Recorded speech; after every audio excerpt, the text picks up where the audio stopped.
Hi, everybody. This is Jose Palomino with another episode of the Revenue Throughput Podcast. And our guest today is Will Dukes. He is a farmer by education and trade, but he's a marketing strategist in his practice today. And he's been doing this for quite a while, working with service companies all over the place.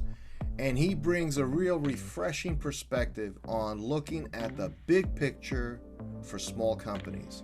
So let's welcome Will Dukes to our show. And welcome, Will, to the Revenue Throughput Podcast. Thank you, sir. Well, it's good to have you on the call, Will. And just to give our listeners a little framing here, just tell us who you typically work with. So I've worked with a variety of businesses, but if we had to kind of narrow it down under umbrella, the majority of my clients are local area service businesses. So I work with a lot of small to medium-sized law firms, other professional services, and all the way down into trade services as well. So I can say, attorneys to arborists and everything in between have been my clients. And then I also do a little bit of work in software as a service and have some tech clients as well. But it's a little bit different of an animal. Now, what's interesting about that, when you think about B2B selling, B2B marketing, the services business is meant to be get clients that can continue working with you over an extended period of time, right? So you're not selling a thing, it's not transactional, right? It really is long term. So what are some of the biggest challenges you think, if you think about an ideal client in your world and you hear they have this big challenge, you'd say, I know I can help them. What would that challenge sound like or be like? So the most common way that I put it to folks is, if you're at a cocktail party or a barbecue with your colleagues and one of them just starts complaining about, how much money they're wasting on marketing. That's like the biggest frustration that I come in and try to help people address, because if they feel like they're wasting money on marketing, then chances are they don't understand why they're not getting any results. Because if they knew what it wasn't working, they would go in and change it.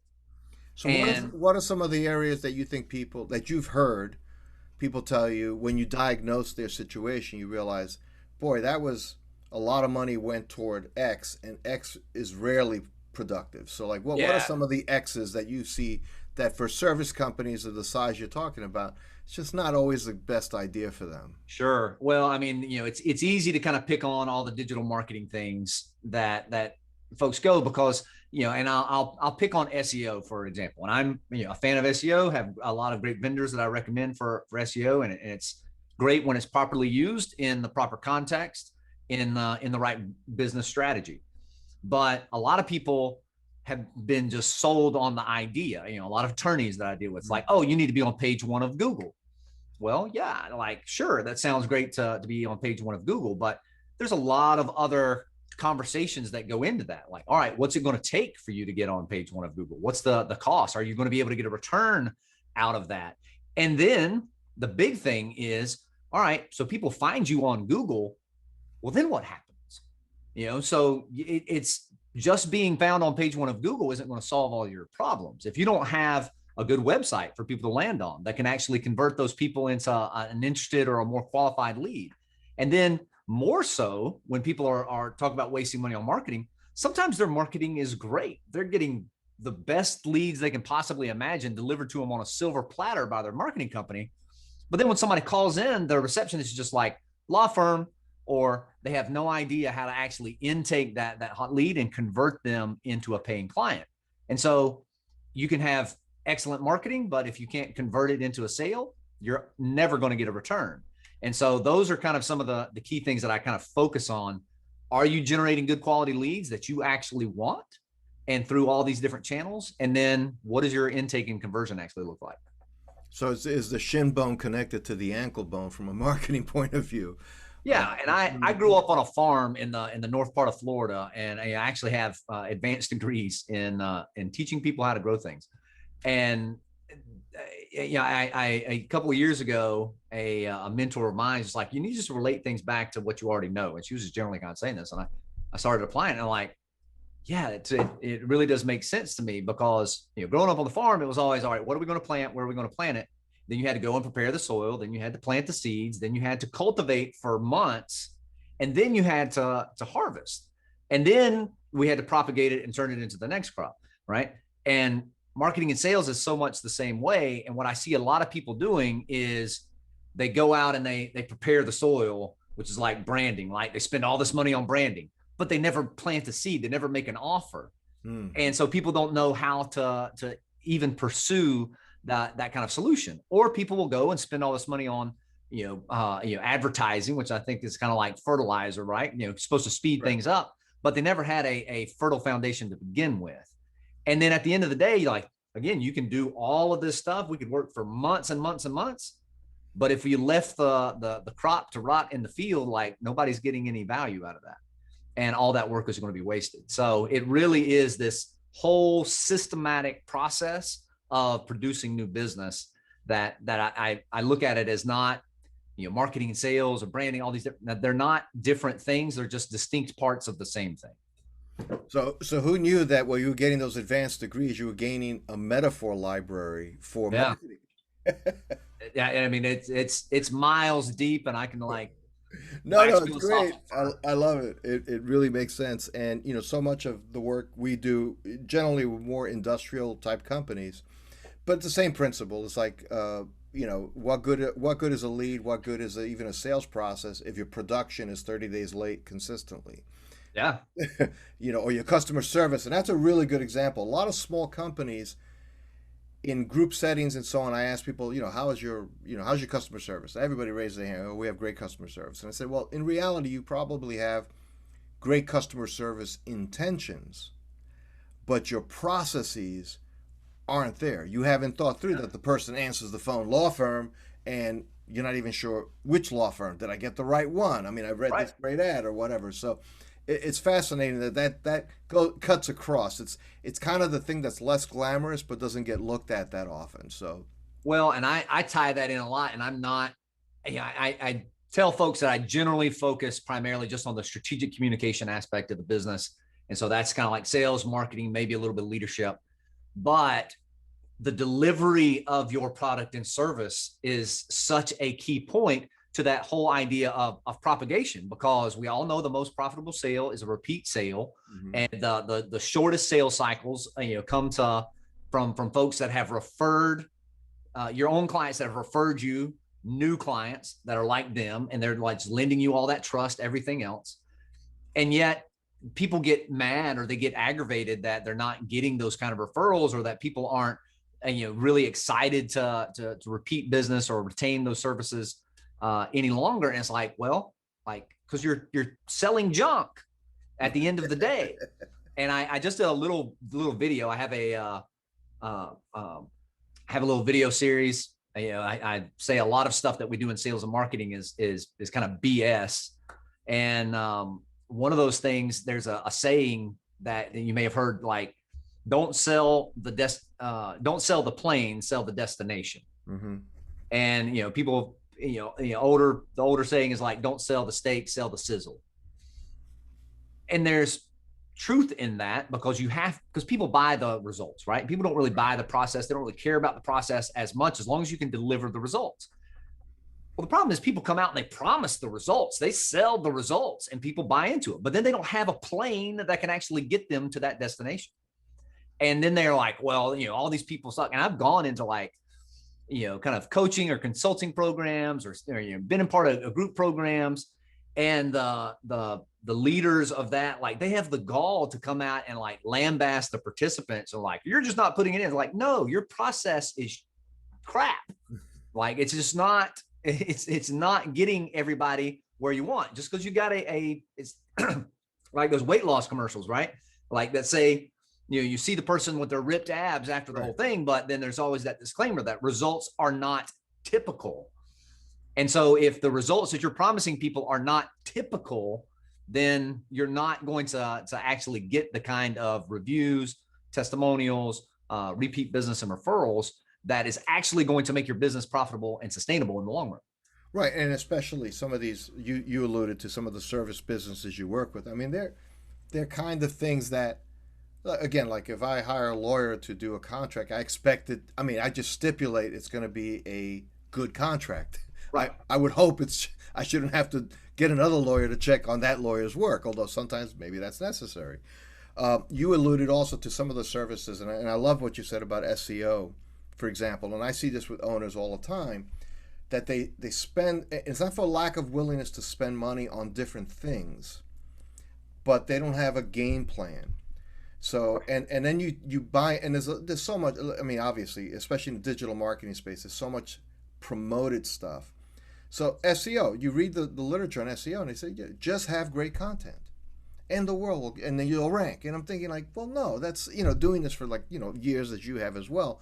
If it were that easy, right? I mean, that's certainly a prerequisite that you should have good content, but that's certainly not the golden ticket by in and of itself. So looking at all these steps really makes a lot of sense, Will. So really appreciate that. Uh, when you think about somebody saying, okay, I'm going to take a look at my business the way this guy Will's talking about and Jose's kind of saying it, and I got to look at all the whole picture.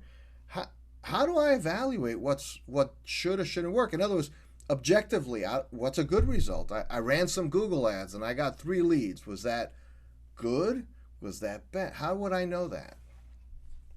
Yeah, and so that gets into the kind of the nitty gritty of everybody's individual situation, right? And I'll take a play out of my attorney client's book and just say, it really depends. And so, a lot of what I do up front in kind of that planning stage is, all right, what are your goals?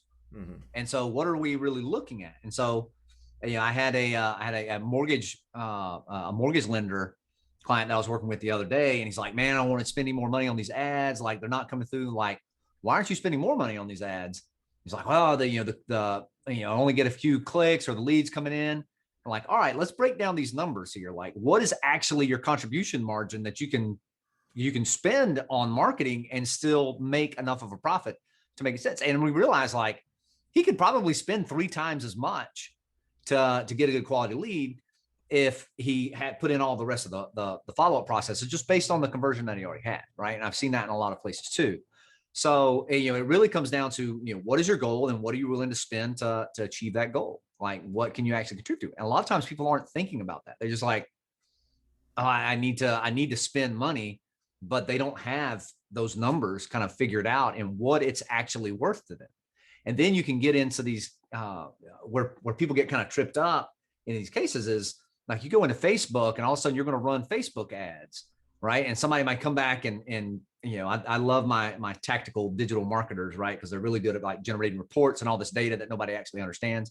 I love to actually see my attorney clients go through all that stuff, because then I can be like, all right, you know how I talk to you about legalese and like talking to you and talk to your clients in ways they can understand. Now you know what they feel like reading all this marketing data. So there. And they'll go through and they'll see and they're like, oh, our ads are at the bottom 10% of engagement. And I have to tell them like, all right, we have to keep that in mind, because most of these people are clicking on like $20 things and right. You're selling this very intangible service. Like I have a client who's a family law attorney, and we were just promoting a webinar that she was doing for preparing for divorce. Like that's something that a lot of people are not naturally going to engage with, even if they are interested. Like they could be scared, like, this is something I don't want to put out into the public space. Sure. So you have to set expectations realistically all the way down from the numbers and what's practical there, but looking at the psychographics of the people, how they're going through that decision-making process, like what is going through their mind. And what would success look like? In other words, just using that webinar example, presumably wouldn't be cameras on, one, but sure. But the other part of it is, maybe 8 of the right people would be an incredible result versus something else that might be measured in hundreds.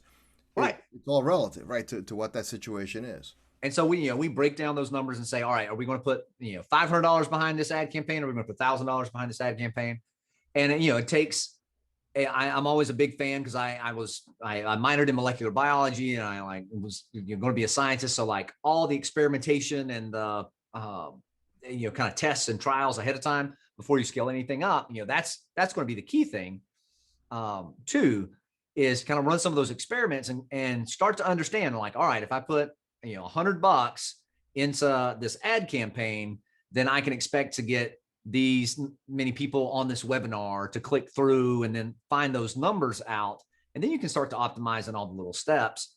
And once you kind of understand those numbers, then you can understand if it makes sense to just put more money in it, like put the fuel on the fire. But a lot of people just don't go through that whole process. And they unfortunately get sold a lot of times that, oh, look, you're just going to have to increase your campaign budget to make something happen. And that's often not the case. Yeah, no, I had a client recently that I helped with their strategic planning, and they had been working with a pretty large agency, a well-known local large agency. And I said, "What are you spending with them?" And he told me the number, and it was like a pretty big number. And I said, "How long have you been doing that?" And he was like, "For 2 years." So I did the math for him. I said, 24 times that number. That's a lot of money. I said, "Well, listen, maybe that's perfectly fine. How many deals can you point to that came about as a result of any of that activity? Do you have any sense of that?" He said, "Oh, yeah, I can answer that very easily." I said, "Really? Tell me." And he said, "Zero, none." And I said, "So in other words," I said, "Let's stop that. Let's just stop. Let's just stop and reevaluate what you really want to do, what you really need to do." And we skinnied the whole thing down to a few things that were making a difference for him. Yeah. And it totally changed that from a cash flow point of view, getting some real leads and real results with a much more targeted approach. Yeah. And that's one of the challenges. So what happens, Will, as I know you know, and I love the fact that you look at this strategic view, is some of these folks, it's kind of like what you told that attorney, they're ill-equipped to engage with the kind of the techno-ratty, the people who know this stuff, the gurus, the secret sauce people. Right. And they need to have somebody who could just say, "Hey, let's take a look at the whole picture. Let's take a look at what you actually, what did you call contribution margin? What do you Yeah. need to make, and so on." So so if there was one tip, if you had to say like, okay, I'll say one thing I think anybody listening to this who's in business and looking to do some marketing they should do, what would you say that if you were talking to your ideal client, just one takeaway that you would want to leave them with?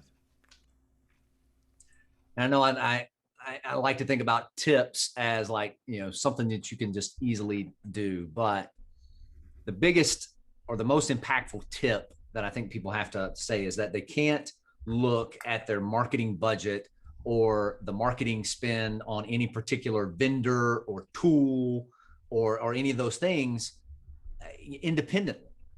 Like, go back and lay it all out.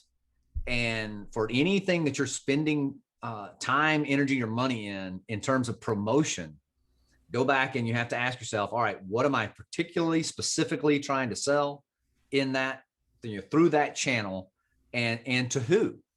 And if you just start with that, what am I selling and who, and then why would that person want to buy this? That starts to lay the foundation for the whole rest of the process. And you can kind of go back and evaluate everything else that, like, all right, we're spending this money on blogs and emails. All right, would this help that person build trust and credibility with us so that they would buy this? All right, we're going to use this marketing. We're going to send ads here. We're going to run this print, or we're going to go to this trade show. All right, is that going to help that person get to know us better so that they'll buy this product or service? And so just really getting back down to know your product, know your customers, know your clients. And the campaign comes out of that. And look at all those pieces in a continuous cycle, not as just like independent standalone things. No matter how much people might try to sell you that, oh, PR is just kind of different. You need, like, no, like, everything has got to be contributing to furthering along that sales process in some way. Well, it's interesting. Thank you for that, Will. I think that's really great advice. And it just reminds me of how years ago, people in industrial categories would maintain their trade show booth at great expense. And when I would challenge them, I'd say, like, you spent 50 grand for that 10 by 10 at the trade show, and you're a little company, you're like a $3, $4, $5 million company, you're spending 50 grand, that's real money. What can you show for it? And they said, well, we're afraid. And I actually had somebody tell me this years ago about, like, not being in the yellow pages. they'll think we're out of business if we're not there. So there's a lot of things that people have in their heads that's like old head trash. Yeah. And I love your approach, Will, to just say, look, take a step back, take a look at the whole picture. What are you trying to accomplish? And it does come down to that. Like, why should somebody buy X from you at Y price? Even answer that question and weave that into everything you're doing. Yeah. And just to validate, you know, one of my clients, I've helped them with their trade shows, and some like a very specific niche thing that I can think of. And so going through that whole process, and I can tell you, like, you know, the folks selling trade show booths are still telling people too, like, oh, you want to make sure that people know you're still in business, especially, you know, after, you know, all this mess that we've gone through in the last year. So, you know, that's still out there. And, you know, there's value to have in those kind of things. And I always tell people, like, what value are you expecting to get? So if you're willing to drop 50 grand and it's worth 50 grand just for these people to do it, and you can quantify that in some way, then yeah, you know, sure. Like, you can do that.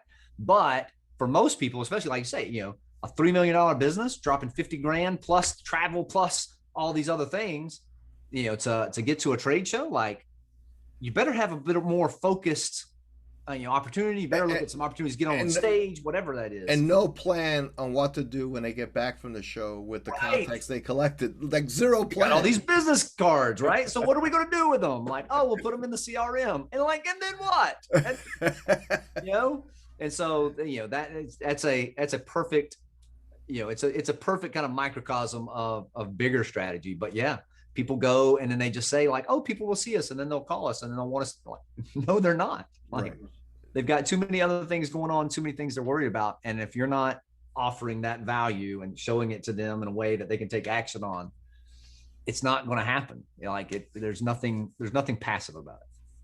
Well, Will, first of all, thank you. This time just flew, and really some great insights here. And if somebody listening wanted to learn more about you and what you do and who you serve, how should they best get in touch with you? Sure. So if they want to get directly in touch with me, probably the best way is actually through LinkedIn. You know, if you just go to LinkedIn/Will Dukes, WILLDUKES, or just search Will Dukes. They call me the sales farmer, or that's in my title. So there's a little tractor in it. It'll be easy to recognize. That's good. And then our website for the company is just salespartnersflorida.com. And that's hopefully pretty easy for people to hear and remember. Okay, and we'll include that in the show notes as well. So, Will, thanks again for being part of this. Really appreciate it. Jose, thank you for having me, sir.